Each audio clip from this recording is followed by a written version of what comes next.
आज हम बात करने वाले हैं पीवीआर, आईएक्स और मैचस्टॉक की। पहले बात कर लेते हैं पीवीआर की। लास्ट एनालिसिस में हमने कहा था यहाँ पे पहले एक अपसाइड आ सकता है और फिर उसके बाद ये डाउन साइड आएगा, क्योंकि ये ओवरऑल एक करेक्टिव मूव लग रही है। अगर आप आज का चार्ट देखें, हम यहाँ पे खोले थे और यहाँ से एक मिनट का चार्ट है, आप देख सकते हैं एक अपसाइड आया था। ऑल तो हमने एंटिसिपेट किया था कि ये अपसाइड और ऊपर जा सकता है, क्योंकि ये करेक्टिव अपसाइड है, ये टॉप भी ब्रेक कर सकता है, बट ऐसा जरूरी नहीं होता। और जैसे ये ट्रेंड लाइन टूटी, आप देख सकते हैं ये वेव ओवर हुई और यहाँ पे फिर से एक फॉल आया। अब हम थोड़ी क्लैरिटी के लिए इसको एक बार रिमूव कर लेते हैं। हम वापस एक लंबे टाइम फ्रेम यानी 4 घंटे पे चले जाते हैं और हम शुरू से इस मूव को स्टडी करेंगे आज, और यहाँ पे क्या पॉसिबिलिटीज हमें दिख रही है बड़े चार्ट पे, और फिर हम उसे छोटे टाइम फ्रेम पे देखेंगे। पहले हम यहाँ से देख लेते हैं। यहाँ से हमें ये एक अपसाइड का स्टार्ट हुआ था और अभी यहाँ पे प्राइस यहाँ पर है। अगर आप इंटरनली देखें इन दोनों मूव्स को, तो यहाँ पे आप देख सकते हैं इन दोनों मूव्स के बीच में कोई डाइवर्जेंस नहीं है। तो विच मीन्स हम इसको एज ऑफ नाउ, ये हमारी फर्स्ट वेव, ये सेकंड और हमारी थर्ड वेव शायद चल रही है। क्योंकि यहाँ डाइवर्जेंस नहीं है तो हमारी तीसरी वेव यहाँ पे चल रही है। अब हम इसी थर्ड वेव को हम एक आर के चार्ट में आ जाते हैं वापस। हम एक आर में आ जाते हैं तो हम देखते हैं यहाँ पे हमने लास्ट टाइम जब एनालिसिस की तो प्राइस इस एरिया में थी। हमने बोला था कि यहाँ से फॉल आएगा, वो एक एक्सपैंडिंग फ्लैट करेक्शन थी। उसके बाद हमारी ये सेकेंड वेव ओवर हुई और हमारी थर्ड वेव चालू हुई। अब आप थर्ड वेव को अगर इंटरनली देखें, यहाँ पे भी आप देख सकते हैं इन दो पीक्स में कोई डाइवर्जेंस नहीं, विच मीन्स थर्ड वेव का ये फर्स्ट वेव है, ये हमारी थर्ड वेव का सेकेंड वेव है, और ये जो अभी टॉप पे है वो हमारी थर्ड वेव का थर्ड वेव है। अब इसका क्या मतलब है कि ये जो वेव चल रही है हमारी फोर्थ वेव चल रही है थर्ड वेव की, और फिर यहाँ पे हमें एक और अपसाइड मिलेगा जो फिफ्थ वेव हो जाएगी, और फिर ये हमारी थर्ड वेव जो होगी बड़े टाइम फ्रेम की, वो ओवर होगी। तो ये हमारी एक पॉसिबिलिटी है। अब जैसे ये थर्ड वेव थोड़ा अपसेट देने के बाद ये ओवर होगी, हमें एक और फॉल मिलेगा। अब वो फॉल कैसा रहेगा, जैसे आपको ये सेकेंड वेव में ये एक्सपैंडिंग फ्लैट मिला था, यहाँ पे भी आपको एक करेक्शन मिलेगा, एक्सपैंडिंग फ्लैट या कोई भी करेक्शन का पैटर्न मिल सकता है। तो वो हमारी ओवरऑल एक फोर्थ वेव ओवर होगी और फिर से हमें एक अपसाइड मिल सकता है फिफ्थ वेव का। ये हो गया कि अगर हमें पांच वेव, अगर हमने समझ लीजिए, अब मैं वापस 4 आवर में आ जाता हूँ। तो यहाँ पे अभी हमने बताया कि यहाँ पे 1 2 और ये थर्ड वेव इन प्रोग्रेस है, और फिर हमें फोर्थ और फिफ्थ भी मिलेगा। और अभी हमने देखा कि जो थर्ड वेव है वो भी पूरी नहीं हुई और उसमें भी थोड़ा अपसेट बचा है। ये हो गया कि अगर 5 वेव वाले सिनेरियो होता है। बट कभी कभी क्या होता है, जैसे अगर समझ लीजिए यहाँ पे मैं ट्रेंड लाइन ड्रॉ कर लेता हूँ फिर से, ये सिनेरियो 5 वेव का तब होगा जब ये ट्रेंड लाइन ब्रेक नहीं होगी। और अगर ये ट्रेंड लाइन ब्रेक हो गई तो हमें एक डिफरेंट स्ट्रक्चर मिलेगा। वो स्ट्रक्चर हम आगे बात करेंगे, बट अभी एज ऑफ नाउ हम इसी तक बात को रखते हैं। जो सिंपल एनालिसिस है तो हम उसी को रखते हैं आगे। हम इसी के हिसाब से अभी बताते हैं ये थर्ड वेव में है।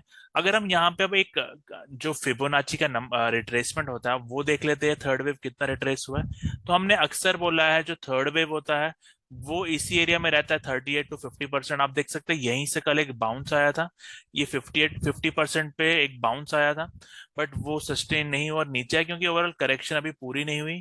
तो विच मीन्स यहाँ पे फोर्थ वेव का करेक्शन चल रहा है, और यहाँ पे जैसे ही ये ओवर होगा हमें चांस है कि एक बार फिर से प्राइस ऊपर जाएगी, जो फिफ्थ वेव का थर्ड वेव की फिफ्थ वेव बनेगी। ओवरऑल अगर नीचे से एक ट्रेंड लाइन की बात करें, इस सारे सिनेरियो में ये जो ट्रेंड लाइन है वो ब्रेक नहीं होनी चाहिए, जो इंटरनल ट्रेंड लाइन है ये ट्रेंड लाइन ब्रेक नहीं होनी चाहिए, और फिर ये एक और अपसाइड पोटेंशियल हमें दिखाएगा।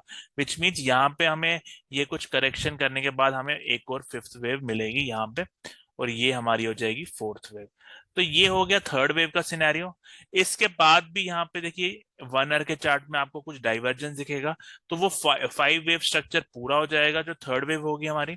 उसके बाद हमें एक बड़ा करेक्शन मिल सकता है जो इस सॉर्ट का मिलेगा हमें। तो वो पॉसिबिलिटी है, या उधर से रिवर्सल मिलेगा, तो वो हम आगे की एनालिसिस में अपडेट करेंगे। बट एज ऑफ नाउ हमें ये लग रहा है इसमें। तो अगर ये कुछ चेंज होता है तो हम आगे इसको कवर करेंगे, बट एज ऑफ नाउ हमें ये लग रहा है। अब ये पॉइंट्स क्लियर है, एनालिसिस आपको पसंद आ रही है। आगे हम कवर करते हैं आईएक्स। बट अगर आपको पीवीआर में भी कोई डाउट है तो इस कमेंट में वीडियो में डाल सकते हैं। और अगर आगे बढ़ने ये एनालिसिस आपको पसंद आ रही है तो वीडियो को लाइक करते रहिए, सब्सक्राइब करें चैनल को। तो अब हम चालू करते हैं आईएक्स की बात। तो आईएक्स की एनालिसिस एक बार हम देख लेते हैं। हम इस लेवल पे थे। यहाँ पे हमने बोला था कि यहाँ पे ओवरऑल ये सिनेरियो था, ये जो कल का था वो ओवर हो चुका था। हम कल के एनालिसिस में वापस आ जाते हैं। यहाँ पे हमने क्या डिस्कस किया था वो हम एक बार दिखा देते हैं आपको। तो यहाँ पे हमने बोला था एक स्ट्रॉन्ग वेव मिली है, यहाँ पे अब एक करेक्टिव स्ट्रक्चर बनेगा। तो वो करेक्टिव स्ट्रक्चर के बाद हमें एक और फॉल एंटिसिपेट किया था। अब मैं आईएक्स से चार्ट में आ जाता हूँ, इसको मैं क्लियर कर देता हूँ एक बार। अब मैं वापस आ जाता हूँ कल के सिनेरियो में जो हमारा आज का, अगर हम देखें तो आज की बात एक बार, इसको मैं 5 मिनट में आ जाता हूँ। तो यहाँ पे क्या हुआ, आज यहाँ से प्राइस एक्शन चालू हुई। हमने बोला था यहाँ पे एक करेक्टिव स्ट्रक्चर बनेगा, और आप देख सकते हैं यहाँ पे ये करेक्टिव स्ट्रक्चर बना है। ये हमारा कल का इम्पल्स था, ये इम्पल्स था। उसके बाद हमने करेक्टिव स्ट्रक्चर बोला था, वो करेक्टिव स्ट्रक्चर यहाँ बन गया। और फिर हमें एक और फॉल मिला जो इस पॉइंट के नीचे हुआ। और यहाँ पे अगर आप एक ट्रेंड लाइन भी ड्रॉ करते हैं तो वो ट्रेंड लाइन ब्रेक हुआ। अब मैंने आपको हमेशा बताया, जब जो ट्रेंड लाइन ब्रेकआउट होते हैं उसके बाद या तो आपको करेक्टिव स्ट्रक्चर मिलते हैं या आपको इम्पल्सिव स्ट्रक्चर मिलते हैं। अब इतने जो डेटा हमारे पास अभी अवेलेबल है इसमें हमें अभी कोई मतलब ऐसा क्लियरिटी नहीं है कि ये करेक्टिव स्ट्रक्चर है या इम्पल्सिव स्ट्रक्चर है। तो हमें वो कल ही पता चलेगा। तो अगर ये करेक्टिव स्ट्रक्चर निकला तो फिर हमें और फॉल मिलेगा, या तो ये इम्पल्सिव स्ट्रक्चर हो सकता है। तो इसकी थोड़ी क्लैरिटी हम इसके बड़े चार्ट में चले जाते हैं, 30 मिनट्स में हम चले जाते हैं। तो हम इसको भी, जैसे हमने पीवीआर का आज एनालिसिस किया तो वैसे हम इसको भी एक बार एनालिसिस कर लेते हैं। तो हम इसके 1 आवर में आ जाते हैं एक बार। अब हम इसके 1 आवर के में मैकडी देख लेते हैं। तो यहाँ पे हमने बोला था कि ये जो यहाँ से वेव है ये एक सिंगल वेव है। और अगर इसके बाद हमें ये जो ये पॉइंट था, क्योंकि ये पॉइंट ब्रेक नहीं हुआ अभी तक, तो और क्योंकि यहाँ से आप देख सकते हैं प्राइस ने थोड़े टाइम में लिया बट अब उससे ज्यादा टाइम यहाँ स्पेंड कर लिया है इसके ऊपर। तो अब ये अगर ब्रेक होता भी है तो ये ओवरऑल एक करेक्टिव ही माना जाएगा, और ये इम्पल्सिव मूव नहीं है। क्योंकि अगर ये ब्रेक इम्पल्सिवली हो जाता, कम टाइम में हो जाता, तो हम मान लेते कि ये पूरी हो गई है वेव। बट ये वेव के बाद हमें एक करेक्टिव स्ट्रक्चर मिला जो टाइम टेकिंग है। तो हम ओवरऑल इसको करेक्टिव ही मान रहे हैं अभी तक। और ये करेक्टिव के बाद ये इम्पल्सिव अगर है तो फिर हमें ये करेक्टिव के बाद एक और इम्पल्सिव मिलेगा, वो एटलीस्ट इस पॉइंट के ऊपर चला जाएगा जो 126 का एरिया है। बट इससे पहले ये करेक्शन पूरी होनी चाहिए, उसको हम आधे घंटे में देख लेते हैं। तो आधे घंटे में भी हमारे पास अभी यहाँ कोई क्लियर सिंबल नहीं है कि ये करेक्शन का क्या एग्जैक्टली हो रहा है। क्योंकि अभी जो करेक्शन होती है वो जैसे जैसे बनती है तो और क्लैरिटी आती है। तो यहाँ पे हम इस करेक्शन में एक बार अगर ये जो एरिया है ये ब्रेक होता है, ये थोड़ा अपसेट देने के बाद ये ब्रेक होता है, तो हम मानेंगे कि ये करेक्शन का स्ट्रक्चर पूरा हो गया। क्योंकि अभी भी इसमें लगता है कि एक बार इसके नीचे फॉल आएगा, बट ये फॉल मैंडेटरी नहीं है। तो हम इसको अभी एज ऑफ नाउ ये रखेंगे कि यहाँ पे आपको क्या स्ट्रक्चर मिलता है 5 मिनट में। अगर आपको यहाँ पे, हमने ऑलरेडी डिस्कस किया था स्टार्ट में कि ये ट्रेंड लाइन जो यहाँ पे ब्रेक हुई है, एक बार मैं वापस आ जाता हूँ स्ट्रक्चर में। ये जो यहाँ पे ये ट्रेंड लाइन ब्रेक हुई है, अगर ये समझ लीजिए कल आपका ये जो ये पॉइंट है, अगर ये इम्पल्सिव स्ट्रक्चर है तो आपका ये जो लो है वो ब्रेक नहीं होगा। और अगर ये लो समझ लीजिए कल ब्रेक होता है तो आप बाई मत करना, क्योंकि उसके बाद आपको और फॉल मिल सकता है, अनलेस एंड अनटिल आपको कोई ऐसा स्ट्रक्चर मिलता है जिसमें ये 100% रिट्रेसमेंट नहीं होगा। और जब ये 100% रिट्रेसमेंट नहीं होगा वही वाला सिनेरियो आपको लेना है। वो सिनेरियो हम कैसे निकालेंगे, जैसे मैं आपको एक एग्जांपल देता हूँ। जैसे समझ लीजिए यहाँ से एक इम्पल्स आया था, ये इम्पल्स, उसके बाद आपको ये देखिए अब यहाँ पे आपको फिर से ये ब्रेकआउट आया था और ये 100% रिट्रेसमेंट नहीं हुआ था।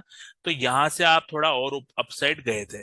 वैसे ही यहाँ पे आपको शॉर्ट टर्म में देखना है कि ये 100% रिट्रेसमेंट वाला मूव नहीं आता तो ही वो इम्पल्सिव माना जाएगा। और वो होगा जब हम इस पॉइंट के ऊपर जाएंगे। अब ओवरऑल यहाँ पे क्या सिनेरियोज है, आपको ये जो ब्रेक डाउन आया, अब यहाँ पे ये और टाइम निकाल सकता है थोड़ा। जैसे ये यहाँ से ये थोड़ा और टाइम निकाल सकता है, फिर ये थोड़ा स्ट्रक्चर और बड़ा हो सकता है क्योंकि ये टाइम टेकिंग होगा। और उसके बाद हमें ये बाई मिलेगा, तो उसमें थोड़ा टाइम लग रहा है एज ऑफ नाउ, और थोड़ा और टाइम लग सकता है। तो हम इसको अपडेट करेंगे अपने नेक्स्ट एनालिसिस में कि ये क्लियरिटी कोई आई है कि नहीं आई, बट एज ऑफ नाउ वो इसमें कोई क्लियरिटी है नहीं, तो हम इसकी बात आगे करेंगे। अब बात कर लेते हैं मैचडॉक की। पहले हम देख लेते हैं कल हमने क्या कहा था इस स्टॉक में। हमने मैचडॉक में कहा था कि ऑलरेडी काफी हाई पे है, यहाँ पे फ्रेश आपको बाय नहीं करना चाहिए। और यहाँ पे हमने बोला था कि ये कभी भी रिवर्स कर सकता है, तो आपको मतलब फ्रेश इन्वेस्टमेंट तो इसमें नहीं करनी चाहिए।